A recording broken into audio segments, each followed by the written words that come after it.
Hello there. Welcome to the Maker Manager Money podcast. My name is Kyle Ariel Knowles, and today's guest is Ken MacKenzie. Ken is the visionary founder and CEO of Fresh Victor, a premium line of all-natural, cold-pressed, refrigerated mixers for effortlessly delicious cocktails, low alcohol, and spirit-free drinks. With over 20 years of experience in the creation, import, and distribution of spirits and craft beverages, Ken is a successful serial entrepreneur with a rich history in the industry. Before launching Fresh Victor, Ken co-founded Republic Tequila and Republic Spirit Blends. His impressive career also includes the import, development, and launch of unique spirits like Onyx coffee liquors and his highly demanded 100% agave tequila brand, Amate. Ken is a frequent and respected speaker at high-profile industry events, educating the beverage market and hospitality industry on 100% agave tequila. His Republic and Amate tequila brands have garnered over 15 top industry accolades, including recognition from Wine Enthusiast magazine and numerous medals at the San Francisco World Spirits Competition and Denver International Spirits Competition. Welcome to Maker Manager Money, Ken. Thank you so much for having me on, Kyle. I really appreciate it. When I put the intro together, I thought, wow, there must be some awards for Fresh Victor by now, too. Have you received any awards? Yeah, we've been really fortunate in the sense, especially here at home in the Bay Area, with the San Francisco World Spirits Competition. We've been successful with 8 of our 9 flavors winning double gold and 2 of them winning best in show. Oh, wow. Okay. So you have 9 flavors now. I originally thought you had 7. So you've come out with 2 more. We have 9 now. What are the 2 new ones? Grapefruit and sea salt, which won best in show, as well as the strawberry and lemon. Okay. I think I got those. I can't remember. Maybe I did get all 9. So I was going to tell you, thanks so much for shipping some of those Fresh Victor samples out. My family had a blast a few weekends ago trying all of the different flavors. And obviously you have some really unique ones like pineapple and ginger root and jalapeno and lime. My personal favorite is, and you're going to have to tell me what your personal favorite is, but was the cactus, pear, and pomegranate. Mm-hmm. And what's your favorite? So the cactus, pear, and pomegranate I have to be careful with at home because if my daughters have access to the fridge, it will deplete very quickly. Okay. Yeah, I'm kind of a purist at heart, and I think that simplicity, there's some beauty in simplicity. And so for me, the Mexican lime and agave, just as a base, just that hit of lime and kind of how it is balanced against sparkling water or just kind of using it almost like a soft drink is too easy. And so that's really kind of my go-to. So for me, the grapefruit and sea salt was a close second of my favorites, but my whole family loved the Mexican lime and agave, exactly what you're talking about. And we were using sparkling water, and we just had so much fun getting together and just trying these. And I was going to tell you that the strawberry and lemon and the 3 citrus and mint leaf was a close second for if my whole family was voting. So, but there are some awesome ones in there, and that's so cool that you have 9 total mixers now. And I was going to ask you, I love interviewing hospitality business founders and business owners. And you kind of summed it up in this quote. I'm just going to quote you. You say, when you can connect with people over food and drink, that's the best thing you can possibly do in life. And do you want to talk about that a little bit? Yeah, I can expatiate on that. I think that growing up in a large family, you associate some of the best times, whether it's the holidays or whether it's Sunday night family dinners or whatever it is, with food and drink. Whether it was my grandparents on either side of the family cooking from scratch, or my folks, or uncles and aunts, or cousins, it brought us all together in the same place. And whether we had seen each other the weekend before or we hadn't seen each other for a year, it was really nice to come together and kind of break bread, if you will. And so that was kind of ingrained in my DNA is, what makes people happy? What makes people laugh and smile? What do people like to share? And throughout time, it feels like we've really shared recipes. We've really shared, hey, you got to try this. I had this last week. It was amazing. Go to this place. And so for me, really the kind of challenge or the art in what one can do is really predicated on bringing these people together and making them happy. And that's why you always, from a young age, wanted to do something that would bring people together. Yeah, it represented joy to me that, if you could do something well or, better than you're used to, then it's something that people can talk about. Saying, hey, this was really good, or this was unique or different, or, hey, I want to share this with you. And when you get people talking, I think that's one of the best things in life, when people dialogue. It really breaks down the walls of, hey, I'm too busy, or, hey, I don't agree with you on this or that or anything else. We can all agree that we love good food and drink. That's correct. And I'm always a big proponent of, when you talk about culture in a company, culture in a corporate setting, culture in a federal or state department or anything like that, really that culture is developed when you do sit down and break bread, like you said. I mean, that's when you connect. That's when real stories are told and you learn about people. A lot of times people have this idea that you can build a culture just while you're all working. You can have a team meeting and that builds culture, but I don't think it does. I really do believe in my heart of hearts that it's the most elementary or basic element. These are things that we all do unconditionally. We have to do it, but we've all iterated on it to the degree of, we know what we like, we know what we're comfortable with. And when people bring us a little bit out of the comfort zone, whether it's like jalapeno and lime, or whether it's like, whatever, it's like, hey, wow, you just showed me something new, and now I want to show somebody else. And that's the exciting part of hospitality for me, is that when you have something that is fresh and consistent and something for everyone, right? That's another facet of this, Kyle, really for me, is that over time, and I'm a bit older now, I started out a long time ago, people over the course of time have stopped drinking, whether it's just from getting older, for health reasons, for, there's a myriad of different reasons to do so. But I always felt like people were relegated to a can of Coca-Cola or a bottle of water. Like there wasn't a whole lot of in-between space.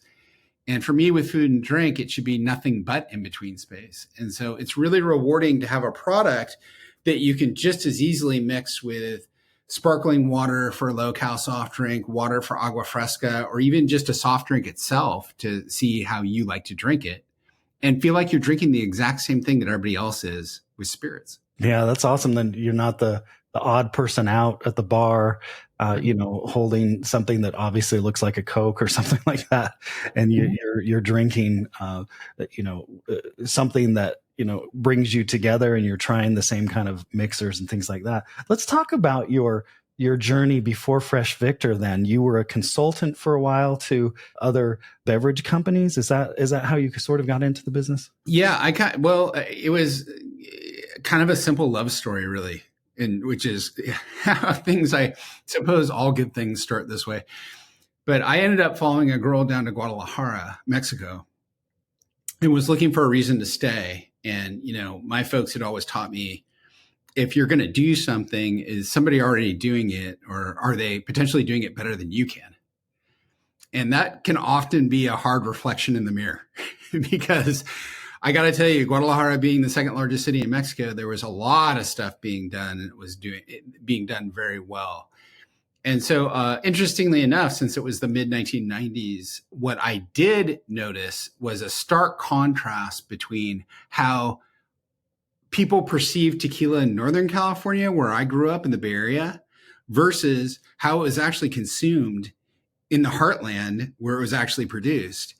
And I came to find out very quickly that it was one of the most Epicurean spirits on earth. It was extremely complex. It was akin to cognac in the sense that it had denomination of origin, that there was a highlands and lowlands, and a lot of artistic form around the growing of the agave, the fermentation, the distillation.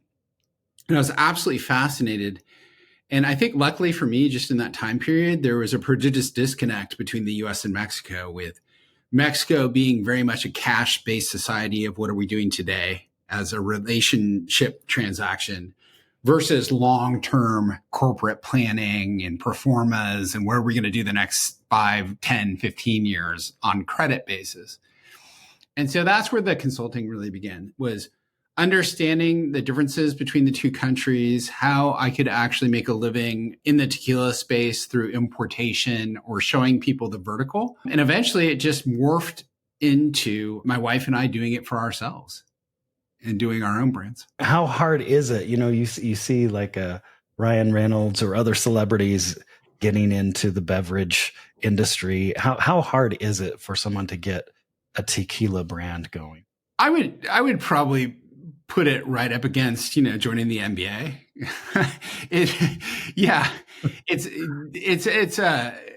It's not an easy space to be involved with longevity, meaning that I think I was especially fortunate to come in at a time where I think that when we grew up, it was really, the US was a place where it was mixto shots and margaritas, and there was no in-between ground. Whereas we've discovered over the course of time that Mexico used it quite often as very much like we used vodka as a mixer, which is where a lot of the Blanco Plata tequila is utilized, as well as aging it in barrels for reposado, añejo, extra añejo.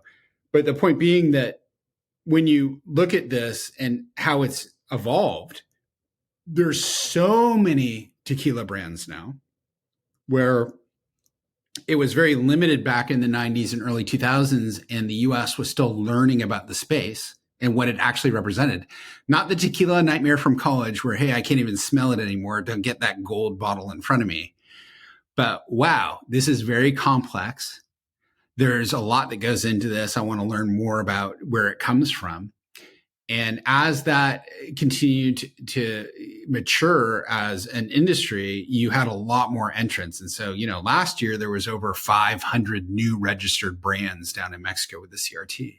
So it's a rich tapestry, really, of understanding the production side south of the border, as well as the importation and distribution and retail aspects of the industry.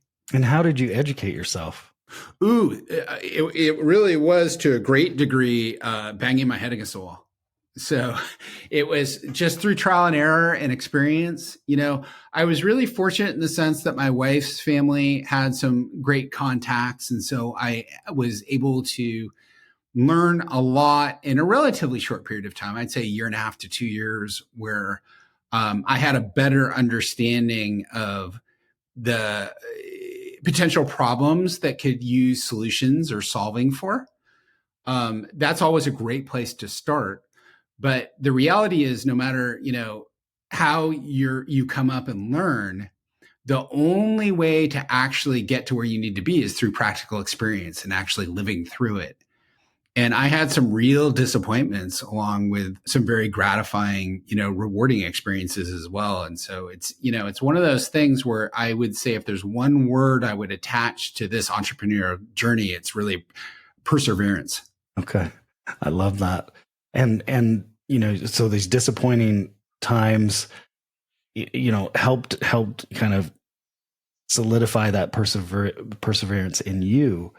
But when did you flip the switch? What was the aha moment to go and do your own tequila brand after you had, educated yourself and you were consulting and helping other beverage, I assume other beverage brands get, launch into the United States and go through the regulatory process, those kinds of things. When did you go, oh, I should do my own tequila brand? It was a very natural progression over time. It was doing it and understanding it well enough where we were kind of thinking to ourselves, why are we showing everybody how to do this? It's almost like an algebraic formula of, here are the steps you need to take, and they're static. You have to do these things or you're not able to complete the venture. And after doing it over and over again, I think one thing that occurs, or at least occurred to us, was this is something we feel that we could do. We're kind of, we're in Guadalajara. We're also in the Bay Area. So that's a great place to be as far as, a state that has a big populace and is a great tequila or cocktail drinking state. And we should get our own feet wet. And it's, in many ways, it's a lot more rewarding to do it yourself because you're kind of owning it and you're driving the car, if you will. But in another way, it's a lot more responsibility and a lot more, you don't close the laptop at 6 and go, okay, I can go to the next thing. It's really one of those situations where you're all in and it takes up a good chunk of your time in your life. And you have to be prepared for that. So you just have to psychologically get ready for, hey, there's going to be a lot of ups and a lot of downs.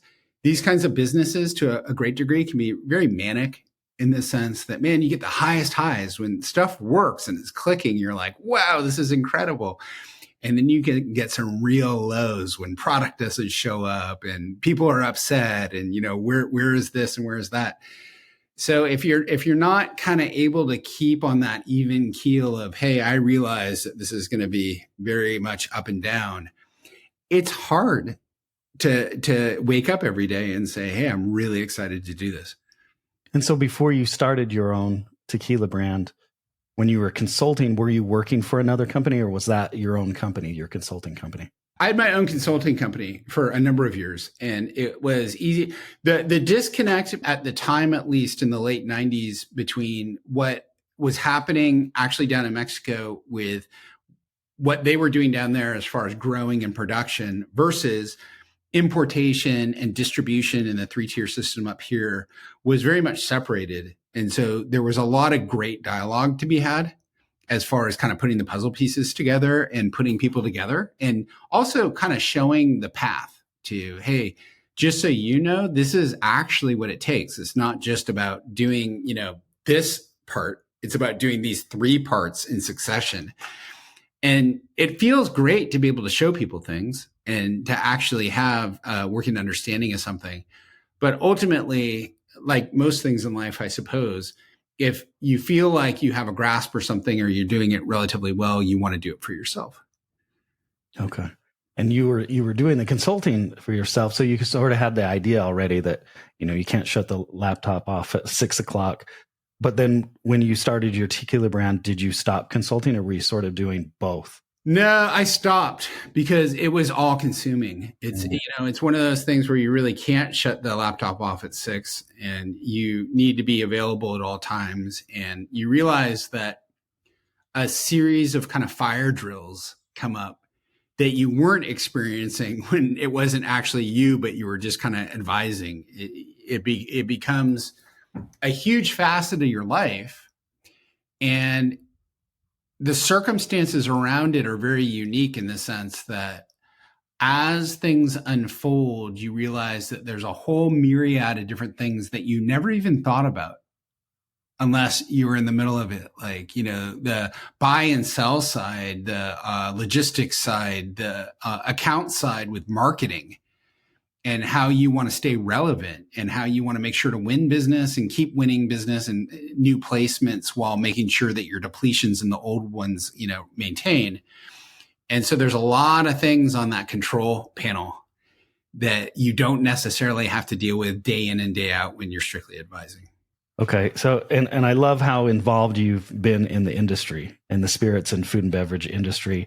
And being that involved is one way that you learned a lot of the, tricks of the trade or whatever, what you need to do to make something work before you started your tequila brand. But it was at an industry event. I believe you were giving a seminar and one of the people in the audience said something like, customers don't want to wait for someone to spend 10 minutes, 6 minutes, 10 minutes, whatever, to make a customized cocktail. Right. And that was your aha moment for Fresh Victor.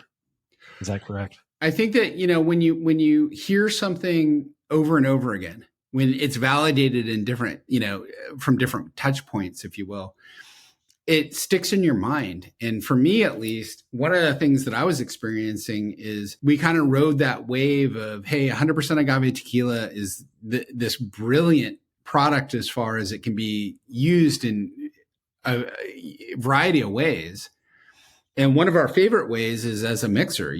Blanco tequila really, with the sweetness of the agave and everything else, lends itself to all sorts of cocktail choices. Just you've seen tequila and tonic, and tequila and soda, and margaritas, and all sorts of citrus-based cocktails, and all the things that can be done with it. And as I was kind of going from national account to national account, or through the various distributors, one of the things I would do is build a cocktail and show them, hey, this is how versatile this is. Look at this. And they go, oh, wow, it's an amazing cocktail, but it, took you 5 or 6 minutes to build that. And who's going to sit around and wait for that?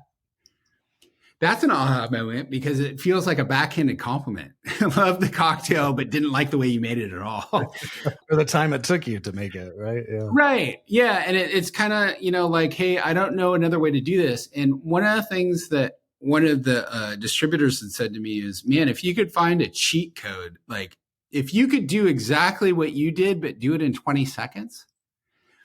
And that created a conversation in and of itself. That was like me saying, hey, I've never really been at one of my own dinner parties because I'm always behind the bar all night, making drinks for people. But the good news is everybody keeps coming to the bar.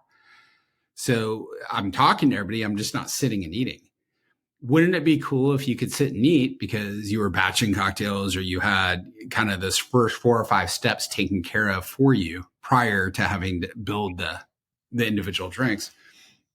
So I thought about that for a while, and it was a great idea. And I thought it would be easy. It seems like it is on the surface, yeah, especially if you're just dealing with 3 or 4 ingredients. But the reality was I could do it really well or really effectively in my kitchen at home. Like I was like, oh, I've got this. And then when I wanted to take it to commercial production, like actually do a run, it took me a good 18 months to figure out, like, every time we did it, I was like, that's not it. It doesn't match up. And I realized very quickly, this is difficult to do. And I get it, because if it was easy, it wouldn't have been done before, or would there be a lot of competition? So we dug in, and, that's been one of the most rewarding things in my career is tequila, really gave us a life for many years that was extremely rewarding. But this product, Fresh Victor, is especially rewarding in the sense that it's a broad market proposition. You can use it in different ways. You can use it with alcohol, with spirits, with wine for sangria, with sparkling for mimosas. You can use it with non-alc to make low-cal soft drinks or agua frescas. And so suddenly the world really opens up. It's not just, are you buying tequila today? It's, hey, you can use this a bunch of different ways. Yeah, let's talk about the difficulties, though, of getting this going, because I mean, it's in your name, right? Fresh. So you have fresh ingredients. Mm-hmm. It's probably very difficult to keep that thing fresh for a long period of time. So now we're getting on to hardships. And yes, the barriers to entry into this type of industry are really very huge, because first of all, if you haven't done it before, you have a hypothesis, but you don't have any data to back it up. And so you're dealing with fresh ingredients, you're blending stuff together, and then you're saying, okay, this needs to be refrigerated, so it's cold chain.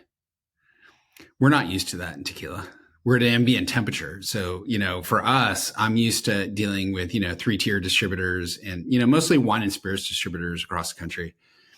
This wasn't that same type of play.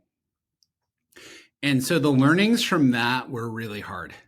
I mean, they were honestly, if you want to talk about being kept up at night, months and months and months, if not years, like it was really, really difficult. And when we started, we didn't know what the shelf life could truly be. We knew coming from tequila and fermentation and distillation that what we were working against was these ingredients in a bottle. We don't want them to ferment. We want them to remain intact.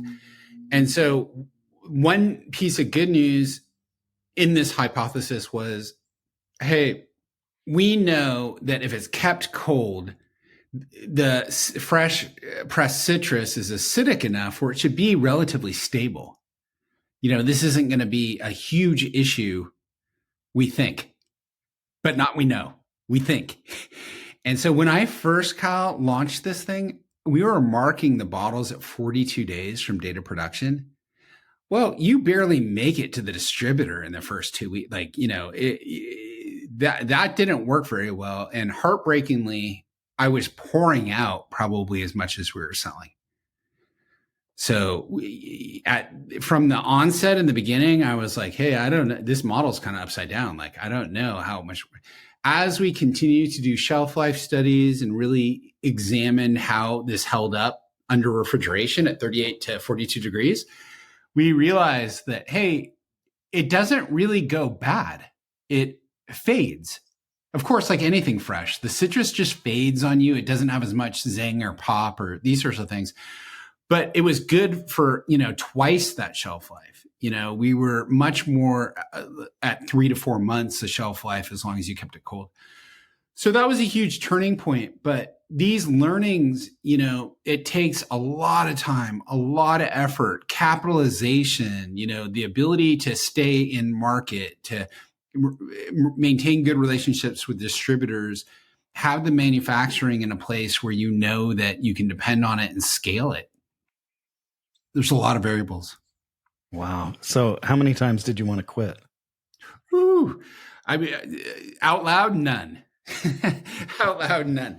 I will say, you have days that fade together and you look at them and you realize over the years, like, wow, like when I launched this thing, my younger daughter was 1 and she's 9 now. And so you think to yourself, hey, I had some really hard days or some really bad days where I was like, I'm not sure if we're going to be able to get past this. And I think with age and wisdom and maturity and everything else, you look at all the mistakes you've made in the past or how you could have done things better or differently or whatever. And you come to realize that if you have the right product and the right people around you, you'll navigate. You'll figure it out. Sometimes it can feel like you're being torn apart, but you figure it out because there are ways to continue to build something. That cold chain thing, refrigerated distribution versus ambient. I don't think I even realized way back when I talked about doing a fresh mixer or a cold chain mixer. A lot of my colleagues or distributors or even customers would say, is there any way you can make it shelf stable? And I said, yeah, but it won't be good. I mean, that's a totally different proposition. I can do a shelf stable, but we've all grown up with shelf stable. Like the thing I didn't want was the neon green, cloudy, high fructose, citric acid, all the things that I was trying to do: clean label, non-GMO, kosher, preservative free, low calorie, all the things that I really was chasing after to realize the dream. It's really hard to realize the dream, and it takes a lot longer than you think too, Kyle. That's the other thing I would tell your listeners is it's that 10-year overnight success story, right? So, you have something special. Your family kind of reacted to it the way I had hoped that, most people that I, put it in front of go, oh, wow, this is amazing. But that doesn't translate to success because you have to scale that over and over and over and over and get up every day and do the same thing and tell the same story. And there's so much that goes into this. And so it's almost like a stage play, if you will, because if I'm out with a customer, I'm saying the same thing I said yesterday and last month and last year, verbatim. Yeah. And they're loving it, but it's the first time I've been there. And so for them, it's the first time they saw this play and they want it to be just as good as opening day. So there's a lot of responsibility that goes into it. There's so much joy that comes from it. Like, my kids wear Fresh Victor sweatshirts. Like they just love the brand. They love the llama. They love the community and the things that we started out the podcast with. The fact that it can be used for celebrating, it can be used for sharing, for breaking bread, for having dinners, for all these, going to the beach, by the pool, all these wonderful things. And that's what makes me proud and really keeps me going day after day. That's awesome. And that mindset of perseverance is what got you through those hard times, really, just having that mindset. Having that mindset and having to remind yourself over and over. I lose it sometimes. I lose perspective, and that perseverance that I'm so good at giving advice to others about, like, hey, I've been there, I've done that, listen, you'll get there. So every once in a while I can have an hour or two straight where I'm like, what is happening? Like, what do I have to do to hit a reset button? But just know, and as I, have said to my kids, what you're feeling in this moment, you're not going to be feeling a week from now, a month from now. It's going to be a very different circumstance. Even tomorrow morning, it'll be different. So you just have to remind yourself about the macro or the bigger picture, because that's what is important about the build. It's not what happened today. It's what happens along a string of days, weeks, months, years. If you can keep the same messaging and you believe in it just as much as you always did, there's something to it. I love that advice. Let's talk about the brand for a second. So Fresh, obviously, these are fresh mixers, but where does Victor come from? And talk about the llama a little bit. The first word we wanted people to read on the label was fresh. We wanted people to have a working understanding that this should be different than what you're used to. I personally feel, coming from the industry, that mixers always had a really bad name attached to them. And this is through growing up. Like in the 70s, 80s, 90s, you put a lot of pride in your spirit choices or your wine choices. But mixers were an afterthought. It was like, well, just, pick up that one that, looks terrible and tastes terrible, but at least it mixes. There wasn't a whole lot of opportunity to, grow the field or feel like they were really, really different from what you're using, unless you were doing it from scratch. And so for me, I wanted people to feel like there was a stark contrast in what we were doing right away. Like, hey, this is in the refrigerator. Why? It says fresh. Victor is really in reference to, you're the victor. It's a victory for you. You're getting a fresh victory. Like, you're winning now. We want to make sure that we got you there. And this was something for us that was very much akin to that celebrating facet of finally, something that you can be proud to serve, that whether it's on premise at a restaurant, bar, casino, cruise ship, hotel, resort, wherever you're going to drink it outside, nightclub, you can be proud to say, hey, this is a Fresh Victor cocktail. This is fresh. And we're mixing it the right way. At home, the exact same thing, the kind of community that we want to build around this, it's almost like a party. We want to be able to say, hey, you can be at home and have dinner parties or, Christmas or Hanukkah or, Halloween or whatever you're doing, and serve this, the Mexican lime or the cactus pear or the 3 citrus and mint or whatever, and have your guests go, hey, that was really good. What did you do? How did you do that? And you just say, hey, here's the secret. It's just this. We grabbed a bottle of this. That's special to us. And then the llama is very much kind of adjacent to that party aspect. When I say party, what I kind of mean is that the celebratory feeling of being with family and friends, knowing that you're kind of in a warm space and that you guys are enjoying the conversations. A llama is a very social pack animal.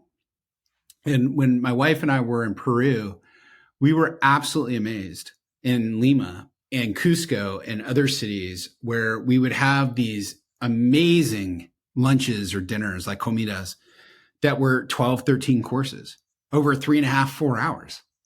And, you don't hear they're trying to turn over the table before you sit down. Like, they're like, how long are you going to be there? They're like, hey, you're ours for the day.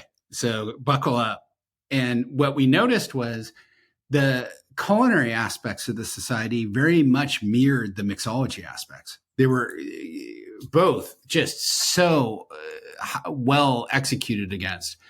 And llamas were literally walking up to the restaurants with packs on them with fresh fruit that were being taken off, washed, and crushed. And we went, now that's something. That's not, hey, I'm opening a can of, whatever. It's like, hey, this, it doesn't get fresher than this. And, in a very puerile or elementary way, for me growing up in the Bay Area, I also wanted something that could be really iconic. When you think about mascots, when you think about symbols, when you think about things, what we all strive for is something that's instantly recognizable. Like you walk down a supermarket or a liquor store shelf or whatever, and you go, "Oh, I know what that is." Much like, Tony Tiger. You know what that is. Whether you eat it or you don't need it, you know what it is. And that's what we wanted. Lastly, what I'll say about the llama that I really love, it's a conversation piece. So I love the fact that people walk up to me all the time going, "What's the deal with the camel? What's the deal with the alpaca? What's going on with that llama?" Because, one of the elementary things in consumer products is you want that dialogue to occur. You want the curiosity. You want to be able to tell a story. You want to be able to get that engagement of, "Hey, I'm interested in this." Whether they buy it or not, you want them to know about it. So those are kind of the things that go into the branding as far as saying, we want this to be a recognizable kind of first to category prospect where people can be really proud to pick it up in the market or the liquor store and say, "Hey, I didn't cut any corners. I made an exceptional cocktail, but I did it in a much easier way." That's great. I love the brand. The brand is as maybe the kids maybe back in the day said, it's fresh. Yeah. It's a fresh brand for sure. And so did you come up with the different flavors yourself? Were some of these yours, or do you have a team working on these, or how did the flavors come together? They come from the actual tequila industry, owning tequila brands, knowing what cocktails were sought after, especially on premise for the most part. So if you have restaurants and bars, if you see them doing a 3 citrus margarita, or you see them utilizing prickly pear or a spicy margarita or rumrita or whatever, you think to yourself, okay, what ingredients go into the broader cocktail offerings, first and foremost? And then secondly, and this is very important, I wanted to create things that were a little bit more difficult or a little bit more of an annoyance to bartenders and mixologists to say, "Hey, I'm not really excited to crush jalapenos or to work with prickly pear or to figure out the ginger ratio with the pineapple." These aspects, mint, all things that good mixologists and bartenders are very adept at. But it's a lot easier to sell something in when you can sell it in with absolute freshness, consistency, and the ability to say, "Wouldn't you like to take this step away from yourself?" And the same thing was occurring at home. If you're trying to make spicy things at home, or you're trying to balance, I consider mixology a lot like baking. I think the ratios are very important. And so when you're just eyeing it, or you're just, kind of winging it, if you will, you can make good stuff. But the reality is, when somebody can already take the measurements and the ratios and the consistency and the freshness and all the things that you want for your drinks and have them available to you in a bottle, that's a great business proposition. And so I really predicated the flavors off of what I had seen the last 10, 15 years in the industry on premise, and knowing that I wanted to use some ingredients that maybe are a little bit more difficult to use on the fly and make life easier for people. Spicy is great because people gravitate towards that. I mean, they either really do or they really don't. But to be able to have offerings like this where we're like, "Hey, these are a little bit more unique," and they marry with everything, vodka, rum, gin, tequila, whiskey, mezcal, wine for sangria, beer for shandies. You can really take whatever you have at home or whatever you're buying in the store that day and mix it with Fresh Victor. And so that's kind of the flavor profiles. I have a lot more ideas, but the reality is, when you have 9 flavors and 2 bottle sizes, that's 18 SKUs. That's 18 form factors. So distributors aren't hoping that Ken comes up with new ideas or iterates on it. They're hoping that I say, "Okay, let's pull 2 back and let's introduce 2 new ones," and that kind of thing. Yeah. So this was so well thought through, but that was from your 10 to 20 years of consulting and being in spirits, right? I mean, that's how you were able to think very carefully and strategically through these choices. We just, For me, Kyle, we had done a stint for 5 or 6 years in Austin, in Texas, and with our tequila brand there, these were things, especially kind of in the Southwest. I was noticing, Three Citrus was really hot, prickly pear was really hot, spicy jalapeno or habanero was really hot. These were all things that were working, and people were drinking 2 or 3 drinks at a time. And so those were the kind of easier things for me. The other ones are probably no brainers to a certain degree, like grapefruit and sea salt. You just think Paloma or Salty Dog, instantly you go towards that makes sense. Mexican lime and agave, margaritas, daiquiris, that makes sense. Lemon sour, absolutely. Spiked lemonades, whiskey sours, these sorts of things. Cucumber has been kind of big since like 2018, 19. It's not always easy, especially if you're using fresh ingredients, to nail these types of ratios. They can differ, especially when you're dealing with fresh produce. And so the thing that I really like about our system is, as we're doing everything at the production facility, we can really balance not only the formulations week over week, but the pH and everything else to make sure it's exactly like the week before. And that's super helpful, because if you're crushing, if you're squeezing limes and adding sweeteners and, using fresh vegetables and the such, it can really range from week to week, month to month, depending on the crops. Okay. It's a lot to consider. Yeah. Your business. So it's amazing. I love the stories you've shared. I love you're talking about perseverance. I've just got a few more questions and we can wrap up.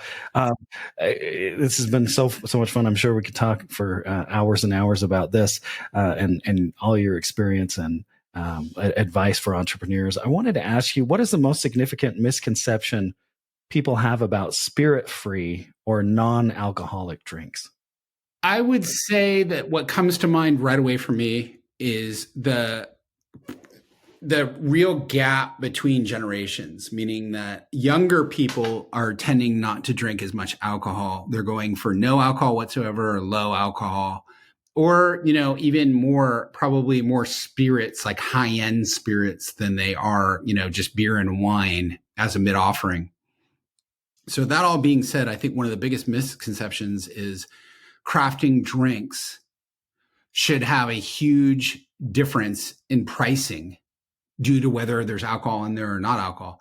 And I would contend that this is much more an art form, that if you're building a mocktail, it can be just as complex as a cocktail. We've put a real misnomer on, hey, alcohol makes this much more valuable. I got to pay a lot more for this drink because I'm getting booze in it. And the reality is you're buying an experience. So if we're still crushing and muddling and, adding, various ingredients to this drink, it's not, kind of your father's soft drink or even a Shirley Temple or something like that, where you're just pouring grenadine into a 7-Up. It's got 6 ingredients in it and it's handcrafted.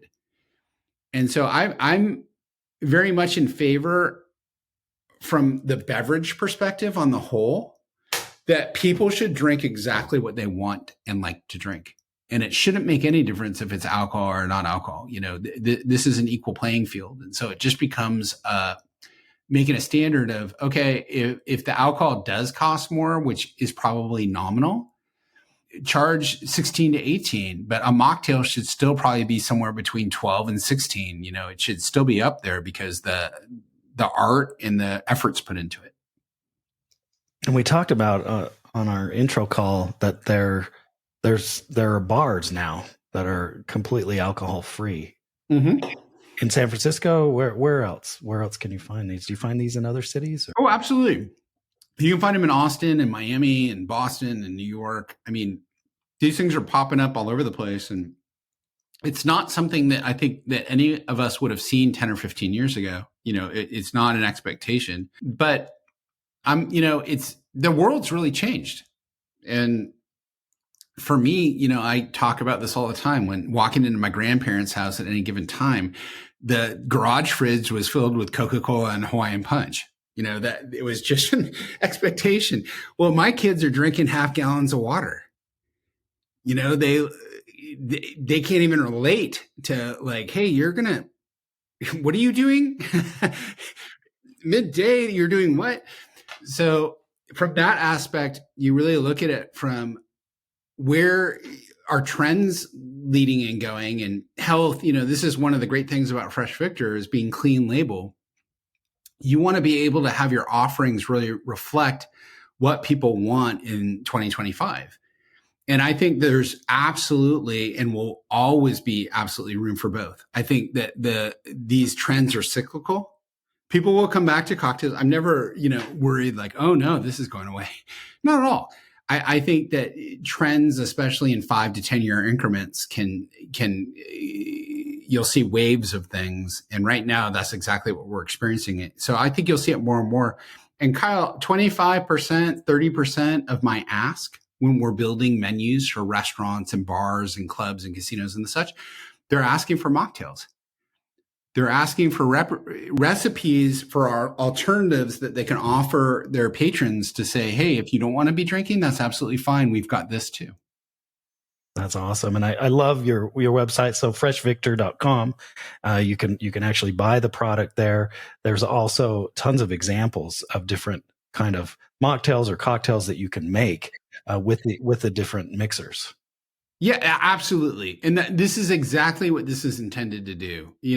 I love the fact that when you're dealing with Fresh and you're dealing with the kinds of things that we offer, you're absolutely able to mix it with whatever you like, in the sense that it is designed to go with any spirit. But man, some of my, most surprising times have been people that have come to me and they said, hey, I just tried this out as a mocktail. Check this out. And I'll go, hey, you steep the green tea how long? And what are you doing here? And it's really cool to see how culinary this is. And of course we knew, like my wife does this a lot. We use the jalapeno lime for ceviche, the Mexican lime and agave for marinating carne asada, the pineapple and ginger for shrimp and fish on the grill. There's a lot of really cool aspects to being able to use a fresh product. And I'm just super excited to see over the next 5 years how people use it. Yeah, it's just super exciting. I'm excited to see that as well. So Ken, I wanted to ask you, do you consider yourself more of a maker or a manager? Wow. I don't, no one's ever asked me that before. First of all, that's the pause. I like to be thoughtful about my responses. You take a lot of pride in the creation, like the creation, the formulations in the creation, you take a lot of pride in, because it really is that trial and error. And it's like going to a long, very, very difficult class that you finally complete. And you have a sense of accomplishment. Like, hey, it worked. Or, hey, we finally got to the point where we have it in a bottle and you can see it on the shelf. Like that creator or maker thing never goes away. Like you always take a tremendous amount of pride in that, because it's kind of your baby. It's your child. It's your, something that you nurture from inception, or even from, the thought process of how are we going to do this all the way to execution of getting it out there. The manager part is probably in a lot of ways, I talked about how hard it was to make the products. The management part is really a completely different skill set, where it's like, man, navigating those waters is what's going to cause more stress, because when you're creating, there's a real level of optimism, and, anything's possible. And so you feel like, hey, this is going to be so amazing. And then when you're managing, that's where all the hard balls are thrown at you, and you got to see what you're made of. And you got to say, because it's not about the product. It's not about, a lot of those variables we talked about. It's about how you persevere and maintain through that. And so I'd say both are really relevant and necessary skill sets to have. You really do need to have both if you're going to create something. But the management side is where I'd put some more critical thinking behind how you're going to execute against your plan, and how you're going to scale your product in a very saturated market space, where there may be a lot of in-kind competition, or there may be a lot of obstacles thrown up your way because of the way that you've decided that you're going to insist on doing things. So you're a mixture of both. I'm a mixture of both by necessity. I'm not sure. I wonder in retrospect if I could have picked one or the other effectively. It's just seeing everything all the way through, right? And so you're constantly in that creative, hey, maker mode of telling your story and why you do what you do. So that always sticks very close to you. But man, that managerial side of execution is everything as you're building your business. For sure. Very critical. So I just have a lightning round of questions just to get to know you a little bit better. Your favorite candy bar? Reese's Peanut Butter Cups. Favorite music artist? Oh, God. I would have to go back to Led Zeppelin. Favorite cereal? You're asking a lot of hard questions. I mentioned Tony Tiger, so I'd be remiss to go against him at this point. But yeah, growing up, definitely that was a staple. Frosted Flakes, huh? Oh, yeah. Yeah. Okay. Mac or PC? Now Mac. Google or Microsoft? Google. Dogs or cats? Dogs. 3. Phantom or Les Mis? Les Mis. All right. And the last question I have for you, what's the worst thing about being an entrepreneur and what's the best thing about being an entrepreneur? The best thing, okay, let's start with the worst thing. The worst thing about being an entrepreneur will be what it takes you away from. You have a real obligation to the people that have helped you build this, and you need to be omnipresent. You need to be there, and the buck stops with you. And so, whether I'm doing tastings on Saturday afternoons at Total Wine and More, or I'm out presenting to some weird account at 9:30 at night on a Wednesday, you're always thinking this way, and it does take you away from you time. Hey, I'd like to read a book. I'd like to, spend extra time with the family, or, travel takes me away to open up new distributorships or new account opportunities or whatever else. What I'm saying about the bad parts of being an entrepreneur are also the greatest parts about being an entrepreneur, because you're actually accomplishing something out in the world. And when your family recognizes that, when your daughters, your wife say, I'm so extremely proud of you, or this product is so amazing, I'm going to share it with friends or whatever else, you feel like I've really done something. This is really special, or this is unique to us. And that feeling, there's nothing like it. It's that manic thing, right? Like, you can be missing something and loving something at the same time. It's totally worth it, is what I'm trying to say. But you have to have the right family, the right support system, the right advisors and board members and people around you in order to get it right. And that does not come easily. That's not something you can just say, hey, I can create this in a weekend. It's trial and error. It's failures. It's, being able to persevere. And at the end of the day, it's finding balance, where you can say it's not absolutely one way or the other. You have to find that balance that works for everybody. And once you find that balance, life's really good.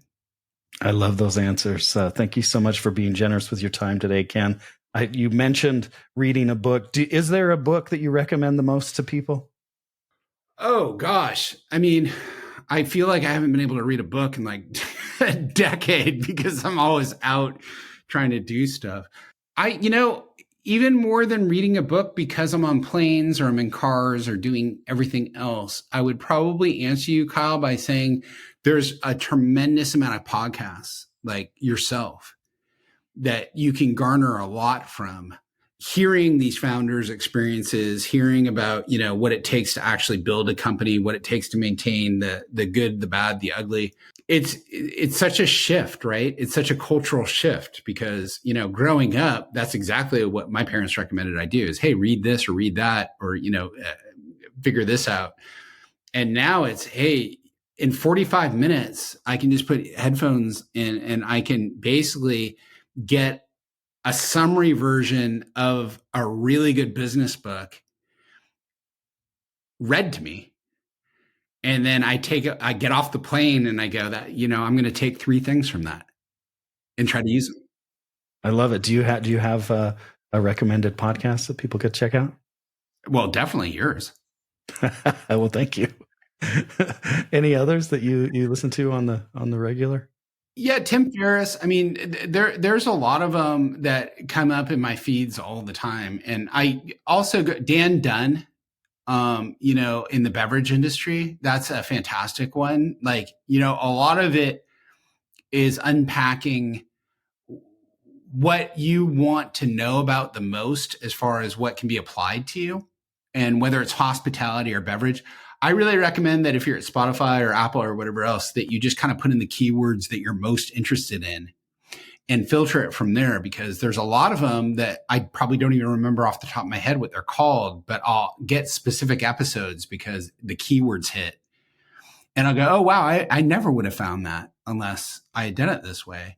But you can take a lot away from it because you're actually hearing these founders either tell you the same things over and over again because they're common threads, or give you really unique perspectives on, man, I'll never do that again. Or, this is the absolute way that I hit that home run. And so I'm constantly looking for new stuff too. But yeah, Dan Dunn, especially in the beverage space, is a really interesting character as far as being able to describe hospitality, beverages, and a number of celebrities going on there to retell stories and common experiences. I love your advice about listening to podcasts. I think it's a great way to learn. Next week, I will have interviewed 50 entrepreneurs that make their manager money. Congrats. And I've learned and been inspired from every one of you, and especially yours, Ken, today. So thanks for being so generous with your time. And I appreciate everything that you've shared with the audience. Go to freshvictor.com and order some of these mixers. You can also get them at Whole Foods. I know they're in Whole Food now, and you're expanding. You're mostly in the West right now, but there are other places that you can purchase Fresh Victor. So thank you again, Ken. Thank you, Kyle. I had a great time. Thanks for having me on.